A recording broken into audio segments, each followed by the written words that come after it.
we're going to call the meeting to order. We have a 1 hour limit because our person who keeps us in line has another meeting, and so I've said that I promised her that we would end this in 1 hour, and then afterwards you can do your visiting and BSing and whatever you like. No rabbit trails or details is what you're saying today, Al. Stay on point. All right. They're in the all right. I got the message loud and clear. So we'll call the meeting to order and welcome everyone. And the how's it going? Sorry, I'm late. representative from Koochiching County, Commissioner McIntyre, thank you. And so the first item is to approve the agenda. Do we have any additions? We have a motion I'll by second. Representative Scraba I'll second. and a second from Commissioner McIntyre. Any other discussion? All those in favor say aye. Aye. Opposed? Very good. The next item is the minutes from August 21st, 2024. We have a motion. Support. And we have a second. Any further discussion? Omissions, additions? All those in favor say aye. Aye. Opposed? Very good. The next item is our treasurer's report from Treasurer Kaler. All right, yes, the first one I have here is the Keda financials. Had a transfer of $107,439 to JLR, and everything else seemed to be in order, so I would recommend accepting the financials. All right. Any questions? Comments? There was one addition, correct? Oh, that's on Colwell. I'm sorry. Yes. Oh, that's quite all right. There you go. Took care of that for me. Now I'll do Treasurer Kaler has moved the financials from the Koochiching Economic Development Authority. Second. All those in favor say aye. Aye. Opposed? The motion will include that we recognize or acknowledge the financial report from Keda. Continue, please. All right, the cold weather testing report. There is a transfer of $15,000 from cold weather testing to Keda, and as Paul said, there is an additional expense on there, and it looked good. Everything else looked good. I would recommend approving the financials. Okay. We have a recommendation from Treasurer Kaler for to recognize and acknowledge the cold weather testing financial report. Any questions, additions? Yes. Just clarification. Kyra got it in there. We came in late. The Jackson Electric bill for that $12,000. That's the second half of our. We've totally replaced every light fixture in the cold weather building with LED. So, and Tim was good enough to break it up into two payments, and we're getting a rebate from Minnesota Power. But so that's what that $12,000 is. So we're going to be LED all the way. That's good. Very We got good. the rebate. We're going to get the rebate. Yeah.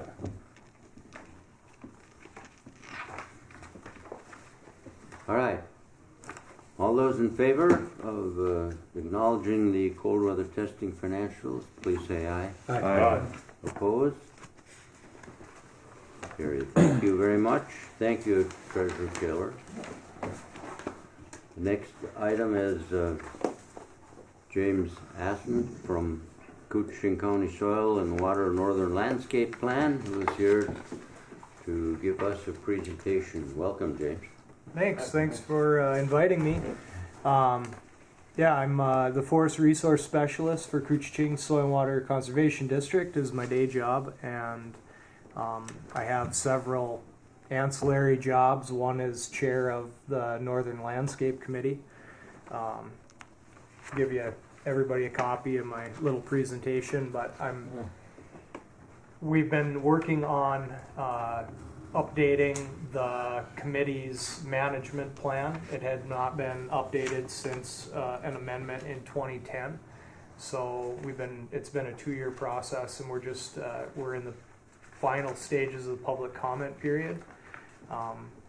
And then we'll be bringing it to the Minnesota Forest Resource Council for approval here before the end of the year.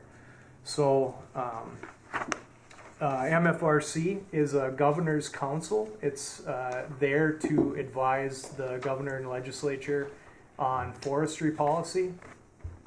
There's 17 forest stakeholder representative groups. Several representatives are actually from this area. Dale Erickson is the logger, one of the logger representatives on MFRC. Tim Wegner represents secondary wood product manufacturer on the council as well. So we got good representation there. And as part of that MFRC, they have 7 regional committees, and I'm the chair of the Northern, which encompasses Koochiching, Lake of the Woods, and the northern half of Beltrami County. And what we're meant to do is then advise MFRC on our perspective of forest policy and the health of the resource, so that they can communicate it to our decision makers. Their vision statement, MFRC's, is a recognized leader that promotes sustainable forest policies and practices and works collaboratively to ensure ecosystems thrive, the human spirit is fed, and the forest products and services meet societal needs today and into the future. There's a list of MFRC stakeholder groups, so they're trying to hit, a broad spectrum of anybody that utilizes wood products, the forest for recreation, and then community partners that have a stake in how our forests are managed.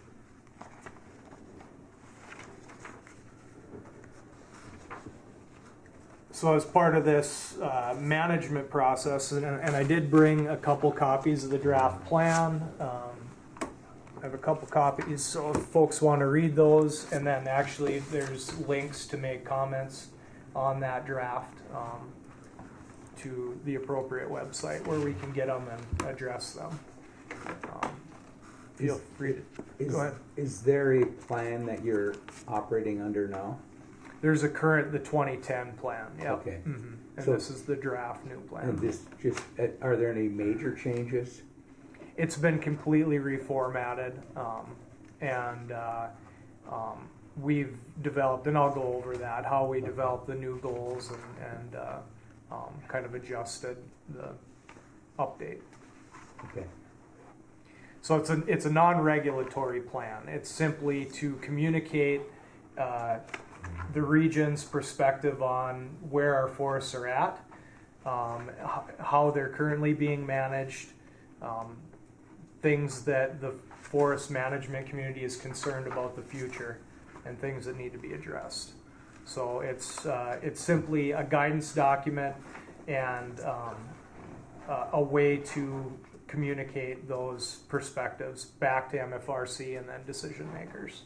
So like I said, there's 7 regional committees, and they're all functioning kind of the same way. So when we started the process, we kind of took MFRC's model of stakeholder groups and then overlaid that over that 3 county, 2.5 county region, and then look to pull in those partners to participate in the planning process. We sent out invitations to participate to about 70 people, and had actually pretty good participation compared to past planning. I think we had 20 to 25 folks every most times for the planning meetings. And then we developed a planning schedule. We had 3 core meetings. The way the plan is organized is kind of the stool that props up the plan is the legs of the stool are social, economic, and ecological aspects of the region as they relate to forestry. And we're trying to get the challenge is staying on task that this is a forestry plan and not, because if you're looking at social aspects and needs of a region, you can kind of get away from the forestry part, economic needs. So we're kind of looking to see where those 3 aspects of the region meet. And I think we did a pretty good job. So yeah, we held a series of 3 meetings. Paul participated. We appreciate his participation. And focused on that social meeting, economic meeting, and an ecological meeting.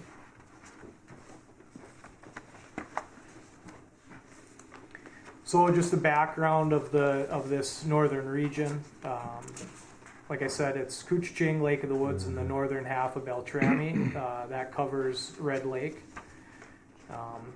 The way that region was developed is it roughly overlays the area that the DNR recognizes as the Minnesota-Ontario peatlands. So they're looking at like kind of a homogeneous ecotype of the forest. So that helps us with our forest management and ecological goals, kind of looking at that, because it varies when you're looking at the economics of, say, some of the oak south of here, the economics will change when you're looking at pulpwood, mostly up here. So that's how that region was kind of developed. The land type subsections that the DNR recognizes in this area are the Little Fork Vermilion Uplands, which are mostly aspen uplands, black ash swale, if any of you are familiar with the forest types up here. And then the west side is running into that peatlands and jack pine forest in Beltrami Island over there. And then up against, we end at where the border lakes and that Voyageurs boundary waters area would go to the east. Topographically, very flat landscape. Just interesting fact that the Koochiching and Lake of the Woods were the last 2 counties to be established in the state. Has the lowest overall population and population densities of all the landscape regions. Probably has the strongest wood product focus and associated businesses of all the regions. And it contains the 4 largest lakes in Minnesota: Lake of the Woods, Rainy, Upper, and Lower Red. A little bit about our forests. The largest area within the region is covered by what I'll just lump as productive black spruce tamarack peatlands. That covers almost half of the region, those forests. They're largely publicly owned, mostly by the DNR. There are no Forest Service lands within the region, so it's mostly DNR ownership. 475,000 acres of that, about 17% of the region is black spruce, and 373,000 is roughly tamarack dominated. Go ahead. Just It says the, the region contains the 4 largest lakes in Minnesota. So those 4 lakes are larger than Mille Lacs. Mm-hmm. Yeah. Yeah, they are. Wow. Okay, thank you. Mm-hmm. Not that I think you made a mistake, it's just news to me. Yeah. So the second most dominant forest type is just aspen mixed forest. That's characterized by, big aspen and balsam fir underneath with a smattering of ash and elm and white spruce that I'm sure everybody with a deer shack will recognize. So that covers about 27% of the region. And then they're all basically that same type, that same forest type, but the DNR goes out and does plots, and if there's more birch than aspen, they'll call that a birch forest, but it's roughly that same type of forest there. Number 3 most dominant forest is that black ash swale. That is, mostly ash because those areas are saturated for most of the year, and black ash is usually the only tree that can withstand that level of saturation. That is the cover type that later, as I'm discussing the goals and concerns, that we're looking at to be impacted by emerald ash borer when it gets up here. If emerald ash borer likely does the same thing that it's done across the United States, a lot of that forest type may be so saturated because of the loss of those ash trees that it becomes unproductive and probably non-forest. So that's a big concern in this plan. So the black ash can't outgrow, not the black ash, the black spruce can't outgrow the ash. Like if the ash is dying because of Black spruce usually isn't a component in these ash swales. You have some white cedar, you have a little bit of balsam fir. On the very edges of those ash swales, you'll see some balsam poplar or something. But in the most saturated of those, it's just black ash. And there just isn't. With the loss of a lot of our elm during Dutch elm disease, that was the one tree that might have been able to withstand that saturation level. But there's just a lot of concern. And there's a lot of studies going on trying to bring in trees that aren't necessarily native to this area to see if they could be established. But there's a lot of other factors like deer browse. Are those trees susceptible to deer browse? grouse, other animals, turkeys. Yeah, are they good for other? Yeah, we have turkeys moving north, as I've never seen in my life before, and now there's freaking turkeys all around Ely in the woods, and it's like... Yeah, things are changing, so... I've seen them as far north as Mizpah. I've got 2 of them at my shack 4 miles south. I've been around Cameron, and we've also seen them. So those impacts to that black ash, not only do we lose that forest as a economic resource, it will dramatically change the hydrology in that forest and the surrounding forest, because an average ash tree can store and transpire. So trees actually lift water and then send it back up to the clouds, about 100 gallons a day.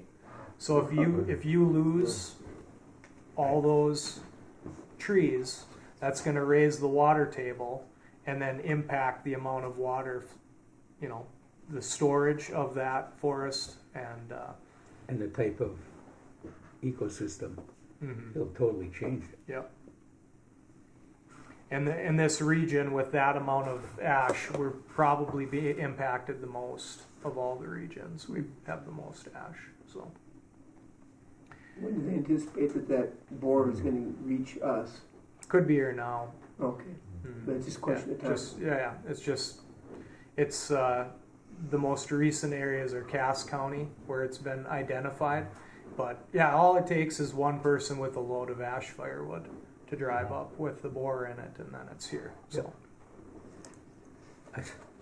I'm from Ely, and about 20 years ago, I remember walking down Harvey Street, and a guy from Wisconsin, big vehicle full of ash. I knocked on the door. I said, "What are you doing?" The guy's like, "What do you mean? Why'd you bring that stuff up here?" "It's none of your business." I go, "Actually, it is." I go, "We don't need that ash borer up here, and you transported it up here." "Well, it's all made sure it's not in there." I go, "You don't know it's not in there. It can." Yeah. But that, for what? To save money? Really? You pulled a trailer all the way from Wisconsin so you didn't have to buy local birch firewood. Yeah. And it's not only coming up from the south; it's in Winnipeg and Thunder Bay too. So they figure that those urban heat sinks, with all the asphalt, it's warm enough. There's enough ambient warmth in the winter for the ash borer to survive within those city limits. So it's all over. What's the temperature that kills it? 35 below for, I think they need about a week of 35 below in one period. And we didn't have that last year. So yeah, real concern. Yep. So then our next, in order, the next most dominant forest types are that acid peatland. So that's the stuff you pass where the black spruce is this tall. That stuff could be 200 years old. What we'll call non-productive peatland. So that's number 4. Number 5 is fire dependent, which is our jack pine or pine dominated forest types. And why do they call it fire dependent? Because those trees actually require fire in order to stay. They'll be displaced by other species and become a whole different forest type if they don't get fire.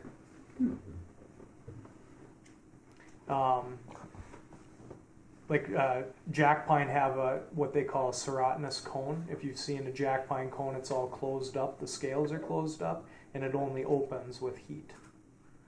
So, hot heat. Yeah. New lesson for and that's not to say that prairie kid. Yeah. and that fire dependent forest type, we're duplicating those management necessities with logging. Right. Oh. So you don't need a fire, you only need to log it. Log it, and then there's a lot of secondary management. They scarify the ground to try to encourage the jack pine. So there's other silvicultural techniques. You guys can aerial seed it, ground seed or it. Plant it. Yep. Yeah. A lot of planting around Big Falls, you'll see to get red pine back in there. So that's not to say that there aren't land managers doing prescribed fire. There's just not a lot up here. And then number 6 is that hardwood floodplain, bur oak, big silver maple, like you recognize along the floodplains of Little Fork and Big Fork. So that's our forest types. The most diverse area is just south of Red Lake. I guess that has the most diverse forest in the state. Really? Just south of Red Lake, probably 10 miles. Once you get 10 miles south of the Indian reservation line. Interesting. A little bit of everything. Yeah, a little bit of everything. Huh. Right in there is a little pocket north of Solway.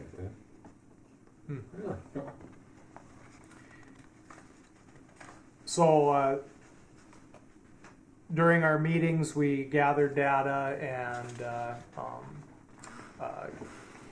provided that to the group to make decisions. So in general, our forests are very healthy. Growth is outpacing. Now, this is according to Forest Service FIA data, which is a statewide data set. The Forest Service hires contractors to go out and do random sampling plots every year across the entire state, not just on Forest Service land, but on all public lands. And so it's a good data set, very, very accurate. And in general, we are, growth is outpacing removals, which is good. And removals aren't necessarily logging. It is mortality due to wind events, flooding, everything. So anything that would remove trees from the landscape. So gross growth is outpacing that, which is good to see. In the graphs on the right-hand side, you can see the growth versus removal per species, and across from 2003 to 2021.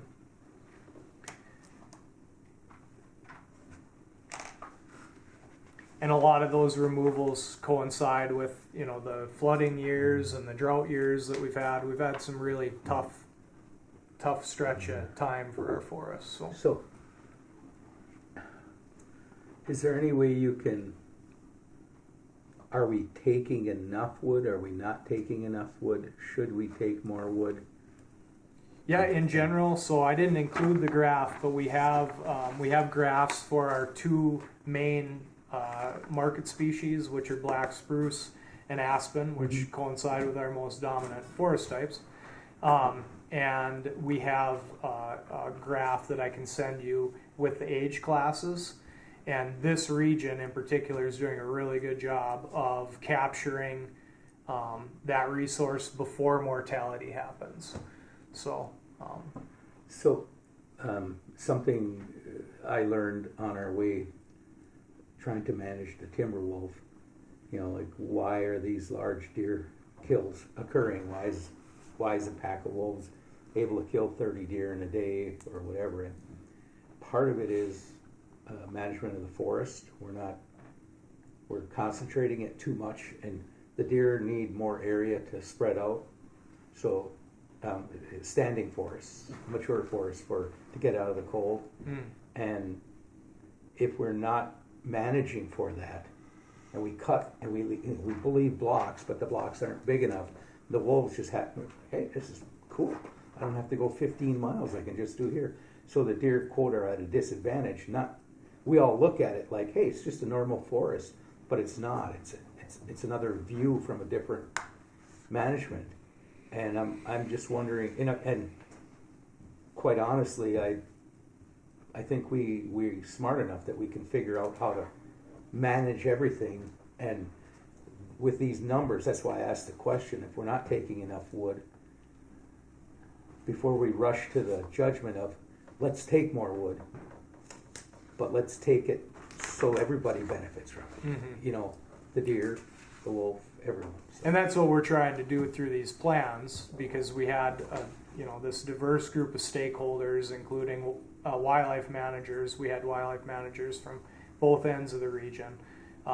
We had Phil Talmadge, the fisheries manager. So we're including all those, not just the people cutting timber. Jobs. We got everybody in the room discussing, what can we do better, what should we look forward to in the future. So that's what we're trying to do with these collaborative planning process.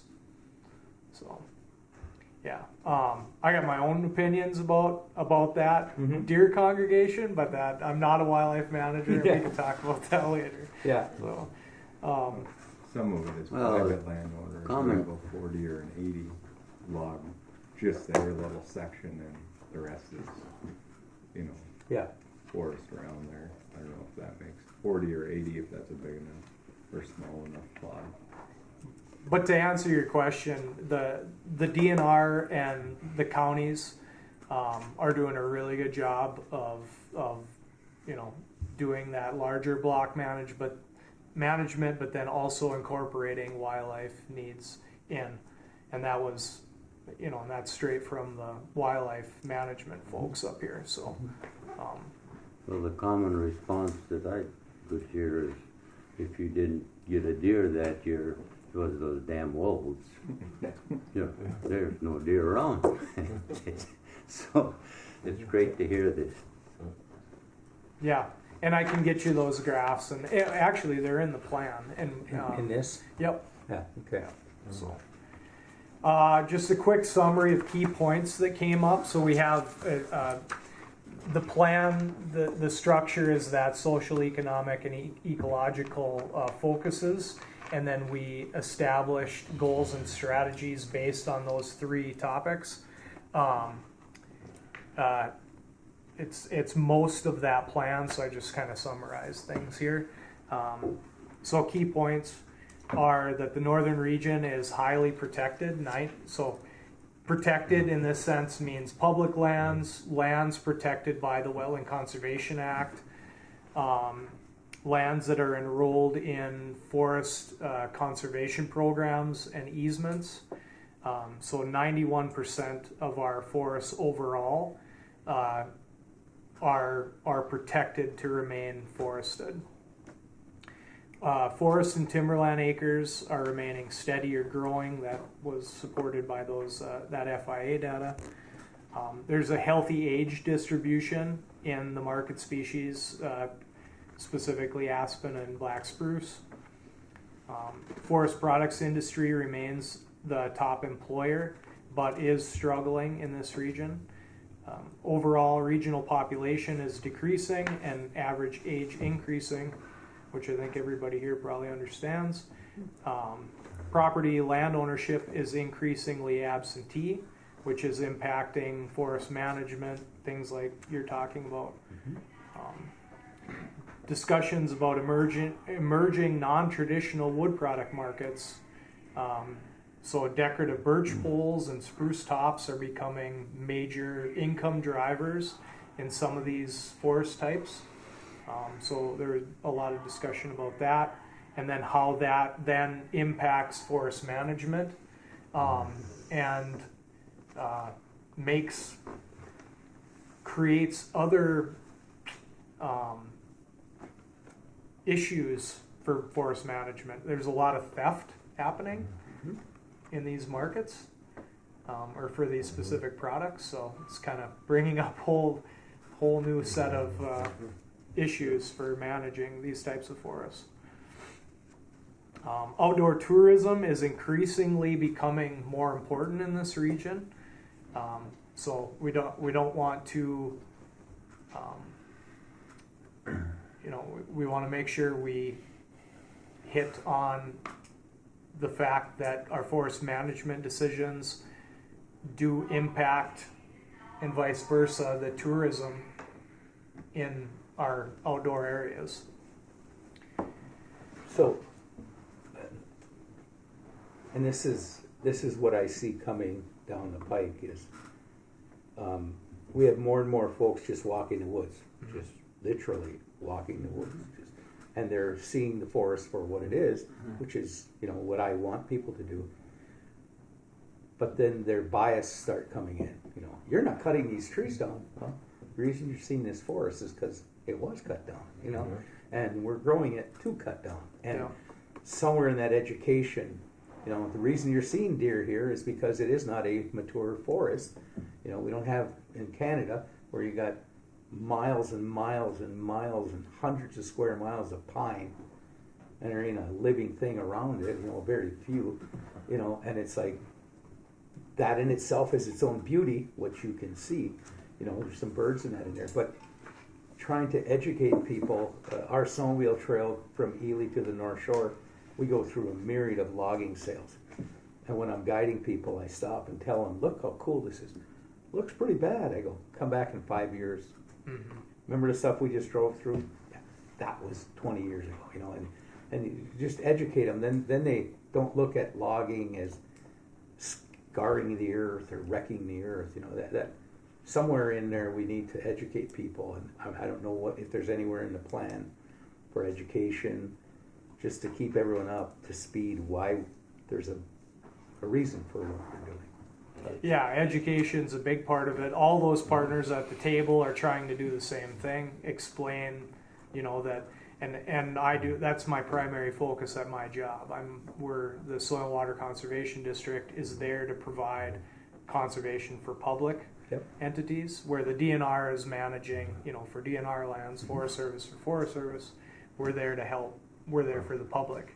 So, my pitch always is that aspen is the most sustainable forest type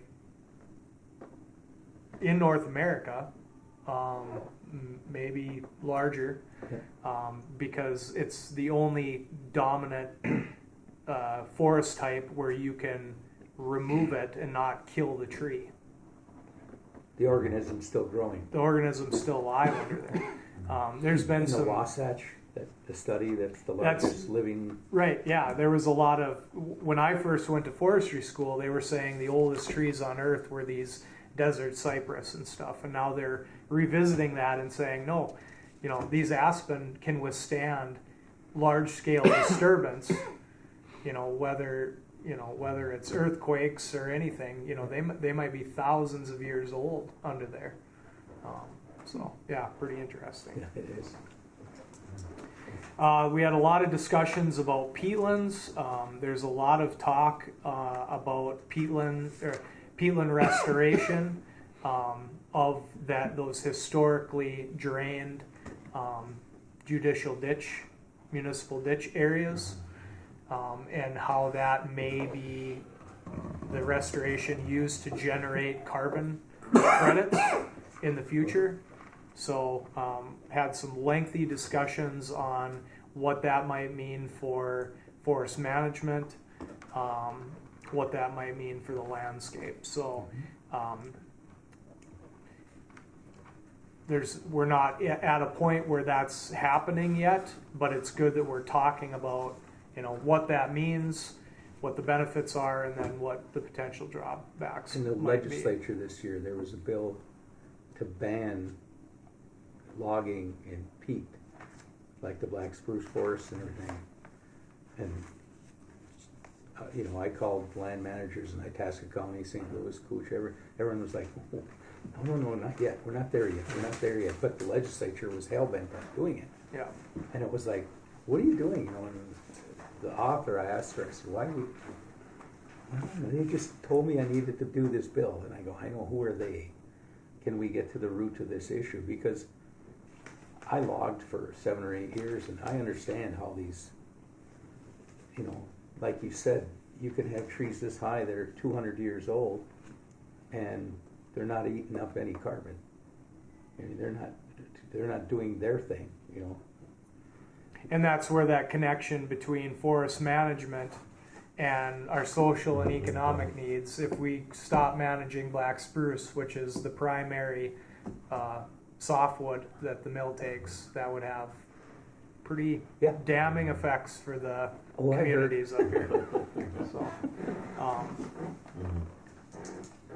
and then a lengthy discussion about our forest roads. And a lot of people take those forest roads for granted. We're out there bird hunting and four-wheeling on them and everything, and people don't, and kids are wrecking them, and the county and the DNR is having to go in and fix them, mulpus. And the cost to maintain that huge network of forest roads that are not just there for logging, but there for folks with recreational properties that are there to hike in the woods, and they're very important and very expensive to maintain. And it's infrastructure that is starting to deteriorate, was installed about 100 years ago, starting to deteriorate, and those entities aren't getting enough money to keep them up. So,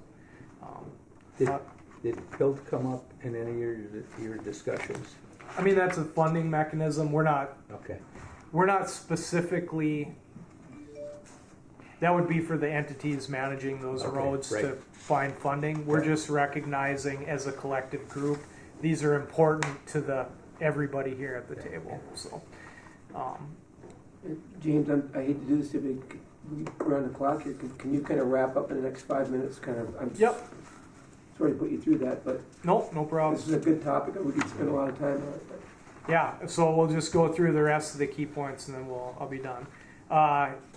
Eastern larch beetle has had a tremendous impact on the region's, that big black spruce, tamarack, peatland resource. And then EAB is going to have a pretty dramatic effect on those black ash wetlands. We incorporated climate change and water quality into this plan draft, which wasn't there before. So those are incorporated in there. We had a couple really good meetings led by climate ecologists from the Forest Service Northern Research Station, and all that's in the plan. And then what we found kind of overall in those climate meetings is that because we're so wetland heavy, that may mean that our forests are more resilient to climate change, but it also means that there are less options to adapt our forests, just because trees that may be moving up into this region won't be able to live in our soils. So, You mean like cypress trees? yeah, well, Concrete. and then once again stressing that forest road, necessary forest road maintenance. So I'm just going to cut it off there. That was the overall points that we hit on. And then, like I said, there's a summary of the goals and strategies that we came up with to address kind of those points. So, I would just say that, having been through the process or portions of the process, and I always appreciate being invited, is that you try to strike the balance with all these different stakeholders, and every year it seems to get more complicated with these interest groups and people wanting to be at the table.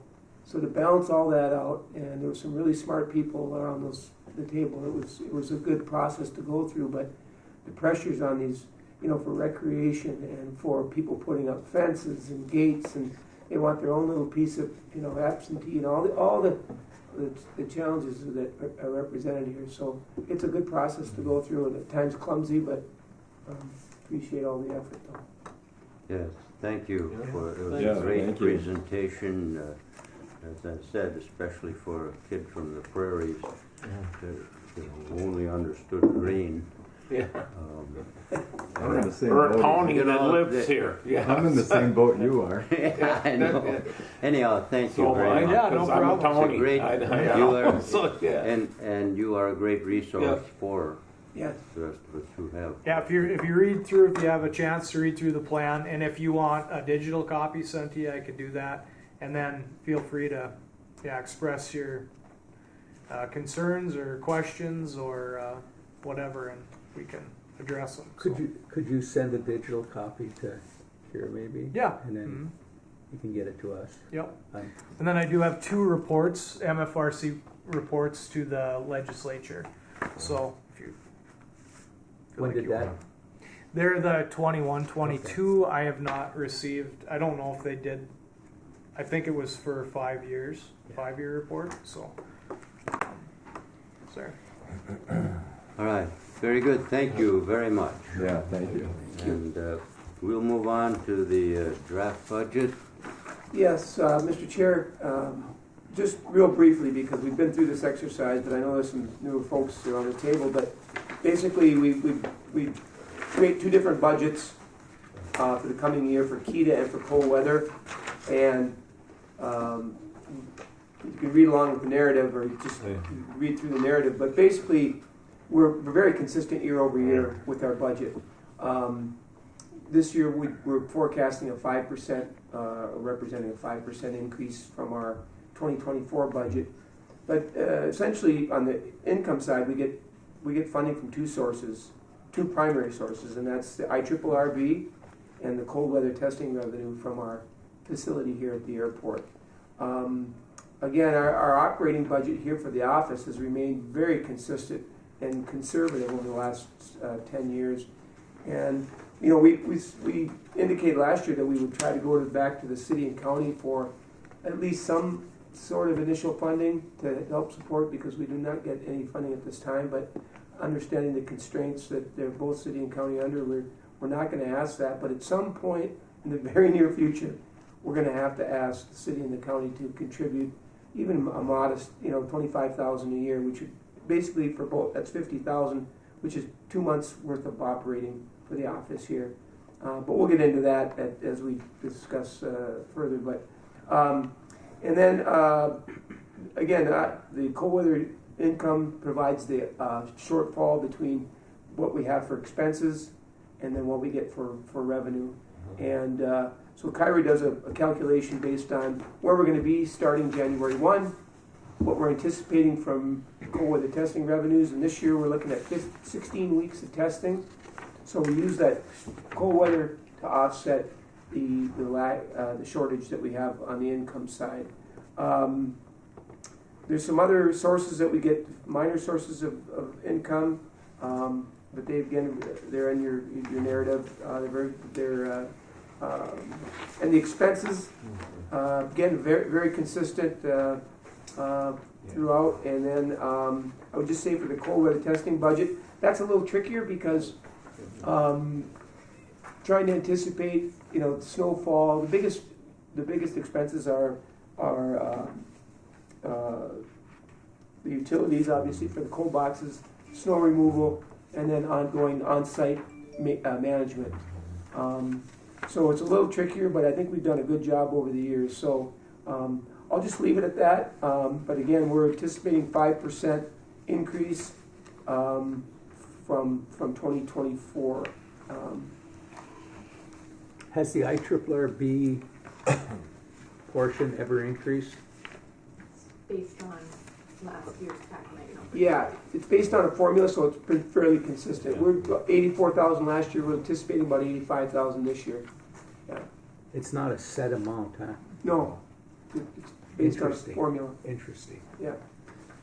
So with that, again, I would just ask you, this is a draft format. If you want to just look through the narrative, if you have any questions, please reach out and we'll try to answer them as best we can. I don't know, Mr. Chair, if we adopt the draft budget at this time, or just at the next meeting, or if you have a chance to review it, and then we adopt it at the next meeting. Yeah, because it's a draft, Yeah. and so we wouldn't need it. It's information only, and make sure it's on the next meeting's agenda. Thank you.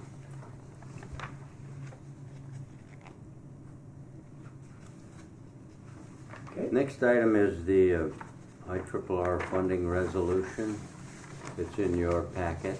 Yes, and it's a requirement from the IRRB. They just need a resolution. We have to also provide some other background information on our activities, but this is part of the process to get that funding from the IRRB. It's a very standard resolution year to year. So, And is the date correct?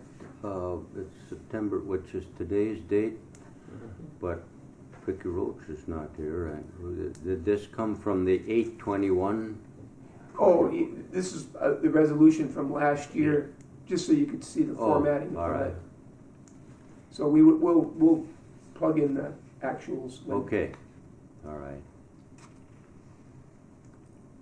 All right, and we need a formal vote on that to, anyhow, to send a resolution to them. So I'll entertain a motion to do that. Well, I'll move. All right, Councilor I'll Kaler. second. And second from Little less Commissioner typing. McIntyre. Any further discussion? I was gonna make the motion, and then when it comes to the board, I'll make the motion. And then it'll get really confusing. All right, all those in favor say aye. Aye. Opposed? And the motion would include that it would be updated. Is that Correct. this? is updated to To reflect. to the members that are here and the dates. Thank you. Director Nevinen, your Again, report. I will try to be very brief here. Given the fact that I've gone through my surgery and I'm kind of rehabbing here a little bit, it's been fairly quiet. And but a couple items. I like to report every month on the logistics project with the warehouse. And for this meeting, I just included Felix's project update to Senator Klobuchar's office and as well as Senator Tina Smith. Basically, it outlines kind of where it's at, and they're looking for support for this federal EB-5 program, which again allows for direct foreign investment into a project. So, but it's a good outline of where we're at. I would also add that Bremer Bank is the lead lender. And the person driving that now has changed at Bremer and I believe out of Duluth. So tomorrow we're going to have a conference call with this new person. But the good news is, and I know it's a process, and that's one of the underscore that it's just the nature of economic development. Things take time, and this is a good exercise in that things take time. But there's a conference call tomorrow. All the project partners are going to be on the call. We are making progress, albeit slowly, but things are moving in a positive direction. I think that's the best way to characterize it. So, I did get to tour the multimodal foreign zone in Duluth. There was a meeting with Canada, the Great Lakes Legislative Caucus. Yep.